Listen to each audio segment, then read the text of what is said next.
তুই শুধু আমার উন্মাদনা পর্ব সংখ্যা 25। রাতের আধার ঘেটে ধরণীতে সূর্যের আগমন ঘটল। পাখিরা উড়ে বেড়াচ্ছে, কিচিরমিচির ডাক দিচ্ছে। মাসটা এখনো অক্টোবরের মাঝে, সকালটা যেন শীত শীত ভাব। কুয়াশা দেখা যায় না। নীল ব্যালকনিতে দাঁড়িয়ে ধোঁয়া ওড়ানো গরম কফি পান করছে। পোশাক বলতে সে নেভি ব্লু রঙের পাঞ্জাবি পরেছে, সাথে সাদা রঙের পায়জামা। দৃষ্টি তার দূর আকাশের পানে। আর কিছু ঘন্টা পরেই তার ফ্লাইট চিরবিদায় নেবে এই বাংলাদেশের মাটি থেকে। যেমনভাবে শীতকালের অতিথি পাখি আসে, দুদিন থেকেই চলে যায়। এই নীলও সেই শীতকালের অতিথি পাখির মতো। তবে অতিথি পাখি আবারও আসে শীত পড়লে, কিন্তু নীল আর আসবে না। সে চলে যাবে এই দেশ ছেড়ে, যেখানে তার বলতে কিছুই নেই। এইসব ভেবেই সে দীর্ঘশ্বাস ছাড়ল। তার কোনো আক্ষেপ নেই, না আছে কোনো ছিনিয়ে নেওয়া, না আছে কারোর মাঝে ভুল বোঝাবুঝি করা। তবে একটা আকাঙ্ক্ষা, একটা শখ আছে। মাত্র এই শেষ বেলায় দাঁড়িয়ে একটাবার সে তার শ্যামার সাথে দেখা করতে চায়, বিদায় দিতে চায় তার শ্যামাকে। বলতে চায় আজ কত বছর ধরে মনের গহীনে লুকিয়ে রাখা সেই কথাগুলো। এই আকাঙ্ক্ষা, এই শখ তার। নীল এইসব ভাবনার মধ্যেই তার ফোনটা শব্দে বেজে উঠল। নীল রিসিভ করে কানে ধরল। ওই পাশ থেকে কী বলল শোনা না গেলেও নীল বলে উঠল, আর 2-1 ঘন্টা বাকি। আমি আমার না বলা কথাগুলো বলে তারপর এই দেশ ছাড়ব। নয়তো এই কথাগুলো আমার পিছু ছাড়বে না মরে গেলেও। এর ভার আমাকে বয়ে বেড়াতে হবে আজীবন। অপেক্ষা কর, আমি আসছি। বলে নীল কল কেটে দিল। কফির মগ রেলিংয়ের উপর রেখে নিজের ফোন নিয়ে সে ওইভাবেই বেরিয়ে গেল। বাইরে এসে গাড়িতে উঠে বসেই কোনো ড্রাইভার না নিয়ে নিজেই গাড়ি চালিয়ে চৌধুরী ম্যানশনের দিকে চলতে লাগলো।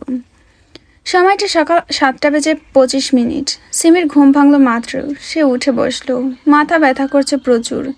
ধীরে ধীরে ওয়াশরুমে গেল। ওয়াশরুম থেকে ফ্রেশ হয়ে নিজের ফোনটা হাতে নিয়ে দেখলো 7:30 বাজে। ফোনটা ওইভাবে রেখেই ব্যালকনিতে চলে গেল। অগোছালো চুল হাত দিয়ে খোপা বাঁধল। মাথাটা এখনো ভার হয়ে আছে। মেডিসিন নিতে হবে।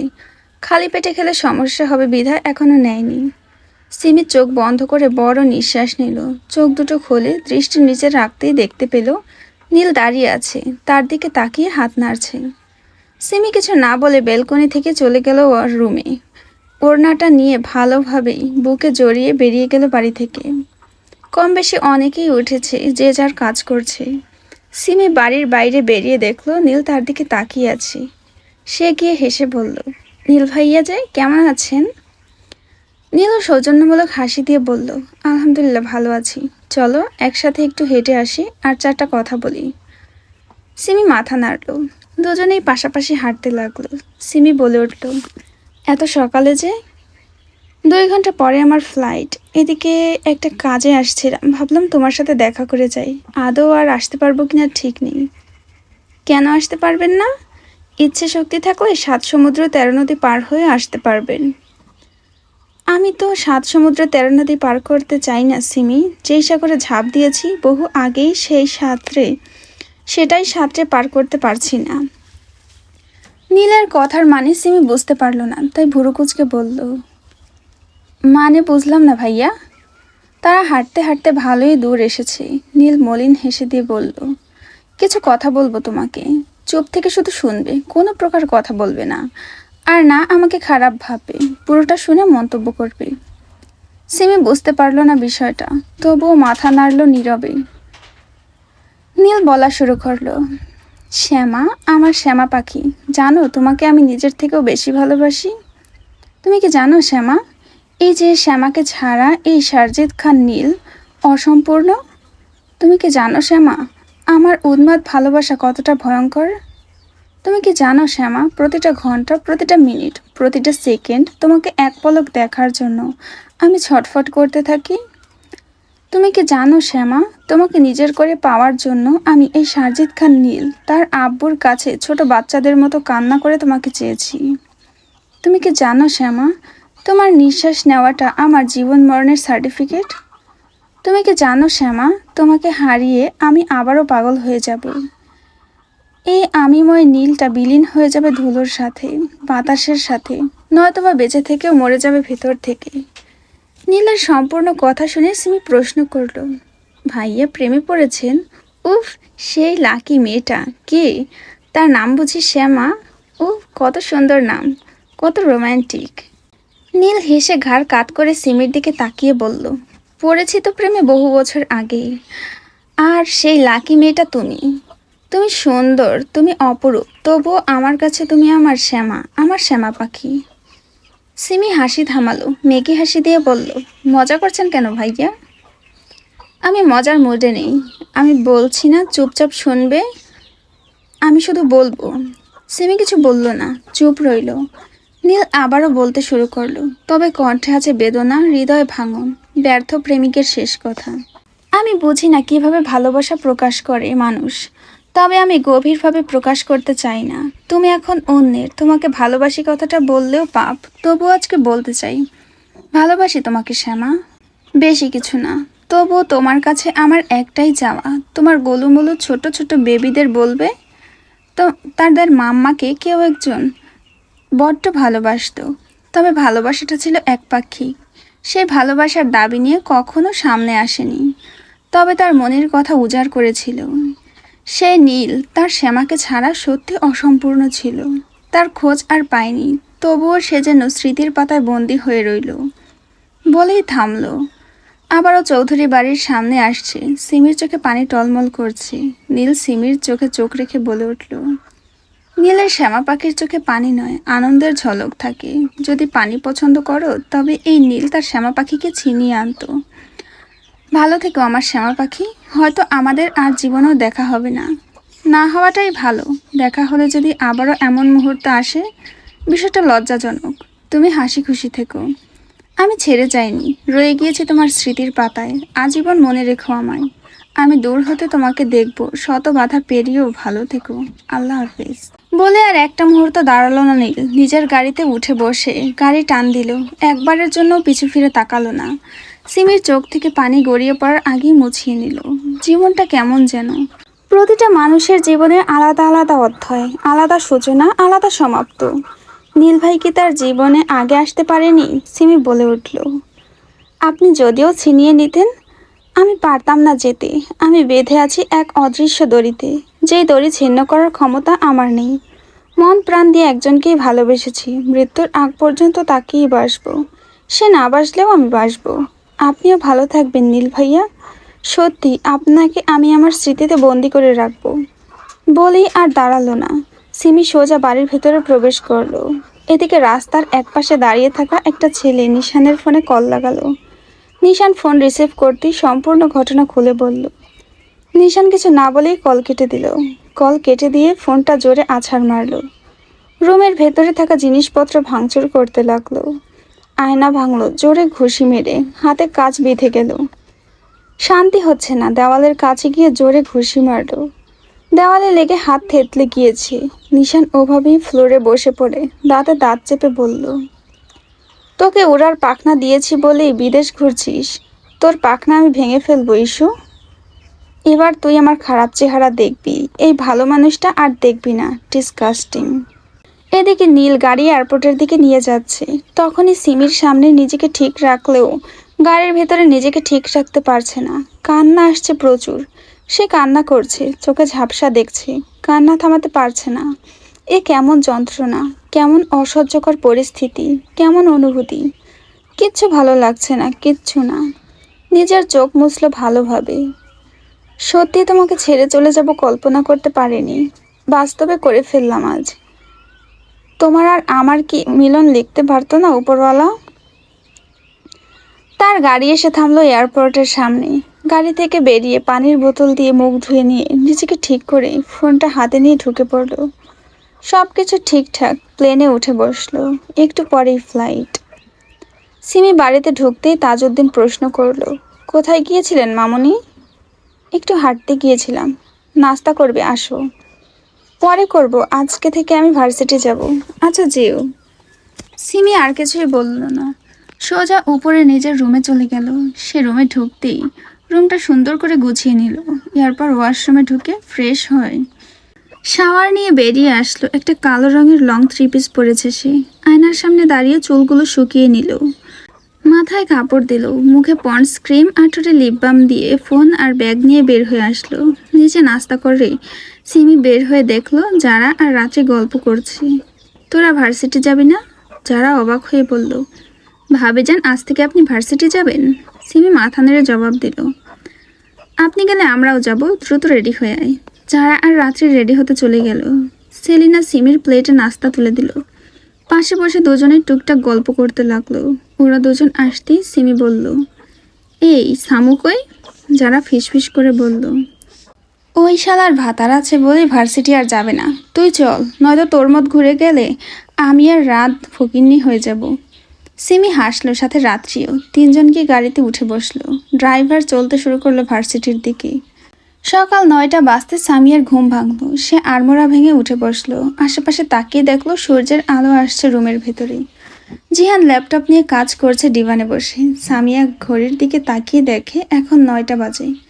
চিৎকার দিয়ে বলল, আল্লাহ, এখন 9টা বেজে গেল আর আমি এখনো ঘুমাচ্ছি। জিহান ভুরুকুচকে সামিয়ার দিকে তাকিয়ে বলল, সমস্যা কি? ঘুমের থেকে উঠেই চিৎকার করছো কেন? সামিয়া ন্যাকা ভাব নিয়ে বলল, কত বেলা হয়ে গিয়েছে আর আমি এখনো ঘুমাচ্ছি। আপনি ডাকলেন না কেন একবারও? জিহান আবারও কাজ করতে করতে বলল, এত সুন্দর করে ঘুমাচ্ছিলে বলে ডাকতে ইচ্ছে করেনি। সামিয়া উঠে দাঁড়ালো। দরজার কাছে দাঁড়িয়ে বলল, জাবেদা প্লাস ডাবল জাবেদার ভাতার হতচ্ছাড়া। বলি মুখ ভাঙিয়ে দৌড় দিল রুম থেকে।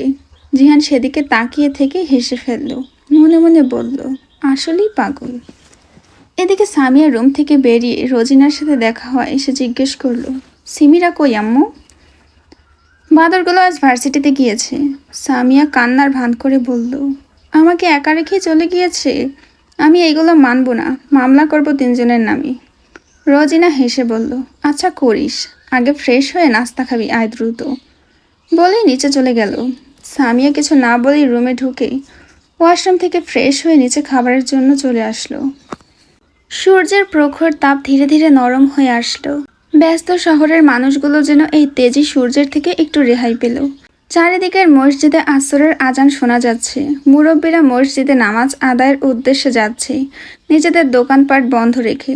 চৌধুরী বাড়ির 3 কর্তাসহ তাদের বোন জামাইকে নিয়ে একত্রে নামাজের উদ্দেশ্যে বের হলো। বাড়ি থেকে 5 মিনিট হেঁটে যেতেই দেখা হলো সিমি, যারা আর রাত্রির সাথে। তাজউদ্দিন ভুরুকুচকে প্রশ্ন করলো, বলেছিলে দেরি হবে, তাই বলে এত দেরি? যারা শুষ্ক ঠোঁটজোড়া ভিজিয়ে বলল, আসলে কালকে ভার্সিটিতে অনুষ্ঠানের আয়োজন করা হয়েছে। দায়িত্ব পড়েছে আমার, সিমি আর যারা আর সামিয়া তন্নির উপরে। সাথে সিনিয়র আপু ভাইয়ারা আছে। তাজউদ্দিন একইভাবে বলল, হ্যাঁ তো কি হয়েছে? বড় আব্বু আমাদের উপরে দায়িত্ব, সেই জন্য সেগুলো কমপ্লিট করতে এত বেলা।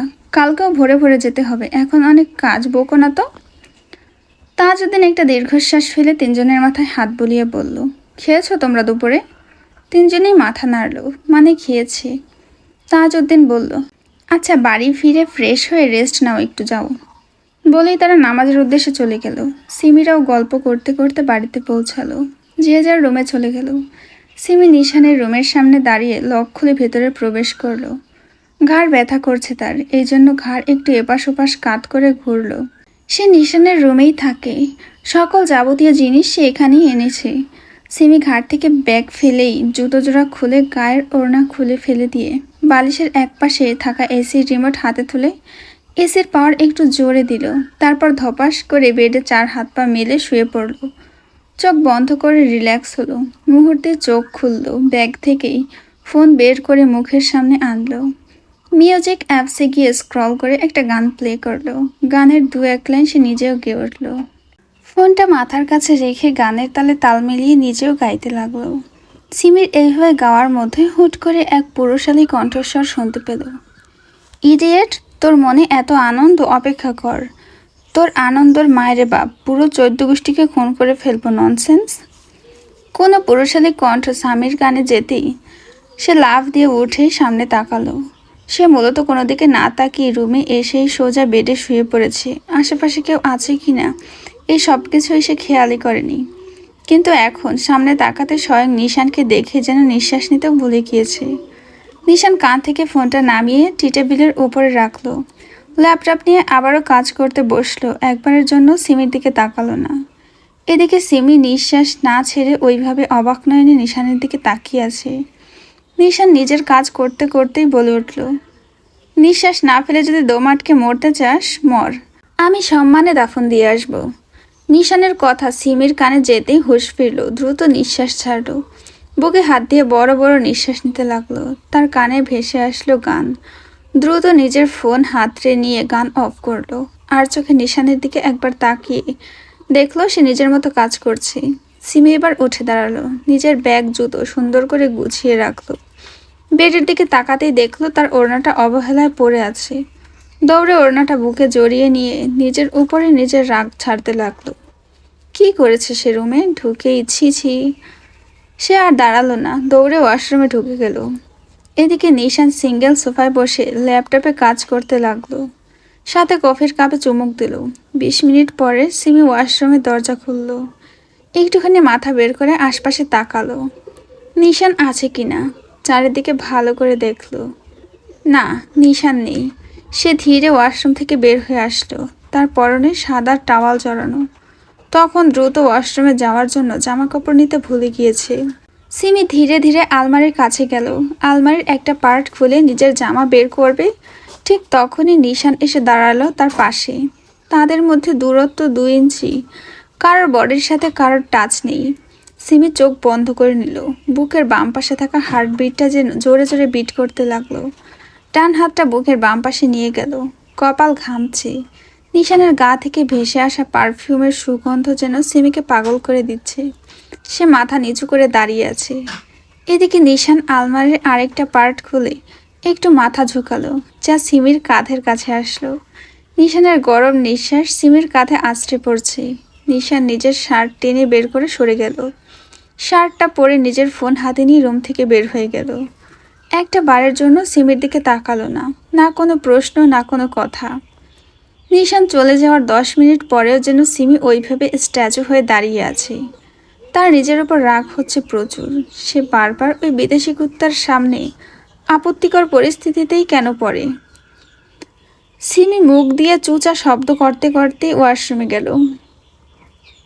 মনে মনে নিজেকে 100টা গালি দিল। এইবার থেকে আসলে রুমে আগে ভালোভাবে দেখে নেবে। সিমি সোজা নিজের আম্মুর রুমে ঢুকলো। রজিনা রুমে শুয়েছিল, মেয়েকে দেখে উঠে বসলো। কিছু লাগবে? সিমি মাথা নাড়ল, মানে লাগবে। রজিনা প্রশ্ন করলো, কি লাগবে? ভার্সিটিতে কালকে অনুষ্ঠান আছে, সব মেয়েদের শাড়ি পরে যেতে হবে। আর তাদের মধ্যে এই অনুষ্ঠানের দায়িত্ব আমার কাঁধেও আছে। এখন আমি যদি শাড়ি না পরি কেমনটা লাগবে না? রজিনা হেসে বলল, পরবি না কেন? অবশ্যই পরবি শাড়ি। সিমি দুঃখে মুখ নিয়ে বলল, আমার শাড়িও নেই, সাথে আমি শাড়ি পরতেও পারি না। রজিনা বেড থেকে নামলো, আলমারির কাছে গিয়ে একটা নীল রঙের জামদানি শাড়ি বের করলো। সিমি শাড়িটা দেখে বলল, ওয়াও, কত সুন্দর শাড়ি আম্মু। ইস, আমাকে এটা পরিয়ে দেবে? রজিনা হেসে বলল, হ্যাঁ, অবশ্যই দেব। দুনিয়ার সব থেকে বেস্ট আম্মু তুমি। কালকে তাহলে পরিয়ে দিও, আমি গেলাম। বলেই সিমি চলে গেল। রজিনা শাড়িটা গুছিয়ে রাখলো, আর বেডে শুলো না, বাইরে গিয়ে ড্রয়িং রুমে বসবে একটু। সিমি যারাদের রুমে গিয়ে দেখে ওরা দুজনের শাড়ির গোডাউন নিয়ে বসে আছে। সিমি রুমে ঢুকতে ঢুকতে বলল, তোরা কি শাড়ি বিক্রি করবি? যদি করিস আমাকে ডিসকাউন্ট দিস, 1000 হলেও তোদের ছোট বোন আমি। যারা শাড়ি দেখতে দেখতে বলল, বালের ছোট হও তুমি, এখন শাড়ি বেছে দে। বুঝতে পারছি না কালকে কী রঙের শাড়ি পরবো। আর তুইও তো শাড়ি পরবি। হ্যাঁ, আমি আম্মুর কাছ থেকে একটা শাড়ি নিয়েছি, সেই শাড়িটাই পরবো। আচ্ছা। সিমি শাড়িগুলো দেখলো, এর মধ্যে 2টা জামদানির শাড়ি টেনে বের করে দেখালো, একটা মিষ্টি রঙের আর একটা জলপাই কালারের। জলপাই রঙেরটা যারাকে দিয়ে বলল, এইটা তোকে ভালো লাগবে জান। যারা শাড়িটা নিয়ে আয়নার কাছে গেল, ঘুরিয়ে ফিরিয়ে দেখতে লাগলো। সত্যি দারুণ মানিয়েছে। সিমি এবার মিষ্টি কালারেরটা রাত্রিকে দিয়ে বলল, আমার রাতের নেশা, এটা পরে তুমি দিনে দুপুরে ছেলেদের নেশা বানিয়ে ছাড়বে। সিমির কথা শুনে যারা রাত্রি দুজনেই হাসলো। রাত্রিও নিজেকে আয়নায় দেখলো, সুন্দর লাগছে। ওই শাড়ি দুটো আলাদা রেখে বাকি শাড়িগুলো গোছাতে লাগলো। সিমি ওদের প্রশ্ন করলো, কী রে সামু কই? রাত্রি দীর্ঘশ্বাস ছেড়ে বলল, জামাইয়ের সাথে ইটিস পিটিস করছে। সিমি হেসে বলল, তোর ভাই ভাবি হয়, একটু তো সম্মান দে। রাত্রি সিমির কথা উড়িয়ে দিয়ে বলল, সম্মানের মা মরে গিয়েছে বহুকাল আগেই। সিমি আবার প্রশ্ন করলো, ওকে অনুষ্ঠানে যাবে? আমাদের সাথে এখনো কথা হয়নি। আচ্ছা থাক তোরা, আমি কথা বলে আসছি। বলে সিমি জিহানের রুমের সামনে দাঁড়িয়ে 2-3 বার নক করলো। জিহান দরজা খুলে দিতেই সিমি জিজ্ঞেস করলো, সামু কই ভাইয়া? ভেতরে এসে দেখ। সিমি ভেতরে ঢুকলো, বেডের দিকে চোখ যেতেই দেখলো সামিয়া খাতা কলম হাতে ধরে বসে আছে, তার পাশেই বই ছড়ানো। সামিয়াকে দেখেই সিমি দুঃখী দুঃখী মুখ করে বলল, সামু তুই বই পড়ছিস? সামু মাথা নাড়ল। জিহান বলল, আর কয়েকদিন পরেই ইয়ার চেঞ্জ এক্সাম, না পড়লে ফেল করবে, আর আমি চাই না আমার বউকে কেউ ফেলটুস বলুক। সিমি হাসার চেষ্টা করে সামুকে বলল, আচ্ছা সামু তুই পড় তাহলে, তোর কালকে যেহেতু সময় নেই। সামিয়া বলে উঠল, কে বলেছে সময় নেই? সিমি জিহানের দিকে তাকিয়ে নিয়ে বলল, এই যে এত সব পড়ছিস, এত সুন্দর টিচার পেয়েছিস, পড় বোন পড়, ভালো ফলাফল পাবি। সামিয়া জিহানের দিকে রাগে চোখে তাকিয়ে সিমির হাত ধরে বলল, বল না কালকে কি আছে? ভার্সিটিতে অনুষ্ঠান আছে, আর তোর উপরে দায়িত্বও পড়েছে। ভার্সিটিতে অনুষ্ঠান আর আমি যাব না, এটা হয় নাকি? ভোরে আমাকে ডেকে নিয়ে যাবি। সিমি উঠে দাঁড়িয়ে বলল, শাড়ি পরতে হবে, আমি একটা শাড়ি রেখে দেব। বলেই সিমি চলে গেল। সামিয়া বলে উঠল, আচ্ছা সুন্দর একটা শাড়ি রাখিস। শাড়ির কথা শুনে জিহান ভুরু কুচকে সামিয়ার দিকে তাকিয়ে বলল, অনুষ্ঠানে শাড়ি পরবে তুমি? সামিয়া ভাবলেশীন হয়ে বলল, হ্যাঁ তো কি হয়েছে? জিহান সোজাসুজি বলে উঠল, ভার্সিটির অনুষ্ঠানে যাবে ঠিক আছে, এই পর্যন্তই, কিন্তু শাড়ি অ্যালাউ করব না আমি। সামিয়া মুখ ভেঙে বলল, আপনার কি হয়েছে? আপনার কথা আমার শুনতে হবে? জিহান সামিয়ার দিকে ফিরে কিছুক্ষণ তাকিয়ে থেকে বাঁকা হেসে বলল, আমার কথা না শুনলে তোমার বিপদ হবে ম্যাডাম, বাকি ডিসিশন আপনার উপরে, মরবেন নাকি বাঁচবেন, অ্যাজ ইউ উইশ। বলে জিহান চলে গেল। সামিয়া ওয়াশরুমে দরজার পানে তাকিয়ে গালি দিতে দিতে বলল, শয়তান গরু কুত্তা, কালকে আমি শাড়ি পরবো, দেখবো তুই কি করিস। রাত 10টা বাজে। বাড়ির প্রত্যেকটা সদস্য ডাইনিং টেবিলে বসে ডিনার করছে, শুধু নিশান বাদে। রজিনা সিমিকে প্রশ্ন করলো, সিমি নিশান কই, ও ডিনার করবে না? সিমি মুখে মিথ্যা হাসি ঝুলিয়ে বলল, অফিসের কাজ অনেক, তাই নিচে আসতে পারবে না। আচ্ছা তাহলে আমি প্লেটে খাবার দিয়ে দিচ্ছি, তুই নিয়ে যা। সিমি কিছু বলল না। বাড়ির কোনো সদস্য আর কোনো কথা বলল না, যে যার মতো খাবার খেয়ে চুপচাপ উঠে চলে গেল। সিমিও নিশানের খাবারের প্লেট নিয়ে রুমে গেল। নিশান এখনও নিজের মতো করেই কাজ করছে। সিমি কোনো কথা না বলেই প্লেটটা টেবিলের উপর রাখলো, কোনো মতে বলল, খেয়ে নেবেন, বলেই সোজা বেডে চলে গেল। বেডে টি টেবিলে থাকা জগ থেকে 1 গ্লাস পানি ঢেলে ঢকঢক করে খেয়ে নিল। ফোনটা নিজের মাথার কাছে রেখে শুয়ে পড়ল। তার আজকে কেমন যেন লাগছে। সে আগেও তো নিশানের রুমে নিশানের সাথেই তার বুকে মাথা রেখে ঘুমিয়েছে, কিন্তু এমন হয়নি। কেমন যেন অস্বস্তি লাগছে, কিছু ভালো লাগছে না। ঘুমটাও যেন চোখের পাতায় ভারী হয়ে আসছে। দেখতে দেখতে ঘুমের রাজ্যে পাড়ি জমালো কিছুক্ষণের মধ্যেই। সিমি ঘুমিয়ে যাওয়ার 8 ঘন্টা পরেই নিশান নিজের ল্যাপটপ রেখে দিল। সিমির রেখে যাওয়া প্লেটটা নিয়ে খাবার খেলো, হাত ধুয়ে প্লেট গুছিয়ে রাখলো, উঠে দাঁড়ালো, রুমের লাইট অফ করে সোজা বেডের কাছে গেল। ল্যাম্পের হলুদ আলো সিমির মুখে পড়ছে। নিশান সিমির মুখের দিকে তাকিয়ে বলল, আমাকে ইগনোর করে নাগরের সাথে ঘুরিস খুব? আমার সাথে কথা না বলে নাগরের সাথে ঘন্টাখানেক কথা বলতে পারিস? হালালভাবে ছুঁয়েছি বলি আমার হাত পাপে ভর্তি, আর নাগরের হাত ধরলে সেটা পবিত্র। তুই আমাকে কি মনে করেছিস রে, যে তুই যা করবি আমি চুপচাপ মানবো, চুপচাপ দেখবো, কিচ্ছুই বলবো না? আমি কি এতটাই সাধু? তোর শাস্তি তোকে পেতেই হবে ইস্যু। বলে নিশান সিমির ঠোঁট জোড়া নিজের শুষ্ক ঠোঁট দিয়ে দখল করে নিল। গভীর চুম্বনের বদলে কামড় দিতে লাগলো জোরে জোরে। ঠোঁট ছেড়ে দিয়ে সিমির গলায় কামড় দিল, কামড়ে পুরো ঘাড় ভরে দিল। সিমি শুধু নড়ে উঠল, তবে কোনো হুঁশ নেই, হুঁশ থাকবেও না, কারণ নিশান সিমির পানির মধ্যে আগে থেকে ঘুমের ওষুধ মিশিয়ে দিয়েছিল। সিমিকে সে এইভাবে শাস্তি দিতে চেয়েছিল। সিমির শাস্তি দেওয়া শেষ হলে ঘাড় কাত করে তাকিয়ে রইল সিমির মুখের পানে। বলে উঠল, আমার প্রতিটা নিঃশ্বাস জানে তোকে আমি কতটা চাই। তুই কিভাবে ভাবলি আমি অন্য মেয়েদের সাথে ফিজিক্যালভাবে সম্পর্কে জড়িয়েছি? আমি খারাপ জায়গায় যাই, তুই অবুঝ, তবে তাই বলে এতটা অবুঝ আমার নামে মিথ্যা বানানো গল্প বলল আর তুই বিশ্বাসও করলি? বাহ, খুব ভালো। এই জন্যেই তো আমি বলি, প্রমাণ তোকে দেব, 2-1 দিনের মধ্যেই নিজের ভুল বুঝবি, আমার কাছে ক্ষমা চাইবি, আমাকে চাইবি, পাগলের মতো আমাকে খুঁজবি, আমার সন্নিকটে আসার জন্য তোর বিয়ে মরবি, তবুও আমার কাছে আসতে পারবি না। এটাই তোর জন্য বড় শাস্তি। নিশান থামলো, একটা দীর্ঘশ্বাস ছাড়লো, তাকালো আবারও সিমির মুখের পানে। নিষ্পলক চেয়ে আছে, কি নিষ্পাপ মুখটা নিয়ে ঘুমিয়ে আছে, একদম বাচ্চাদের মতো। নিশান নিঃশব্দে হাসল, একটু নিচু হয়ে সিমির কপালে গভীর চুম্বন দিল। সিমি একটু নড়াচড়া করল। নিশান জিভ দিয়ে শুষ্ক ঠোঁট ভিজিয়ে প্রেয়সীর দিকে তাকিয়ে 2-3 লাইন গেয়ে উঠল। যতনে রেখেছি তোকে মনেরই গভীরে, তোর দেখা না পেলে হয় মন বড়ই চঞ্চল, কতবার বোঝাবো বল, কতবার বোঝাবো বল, নিশ্চয়ই এই জীবনে তুই আমার সম্বল। বলেই নিশান আর কিয়ৎক্ষণ তাকিয়ে থেকে উঠে গেল। ল্যাম্পটা বন্ধ করে দিল, একটা বালিশ কম্বল নিয়ে সোফায় চলে গেল ঘুমানোর জন্য।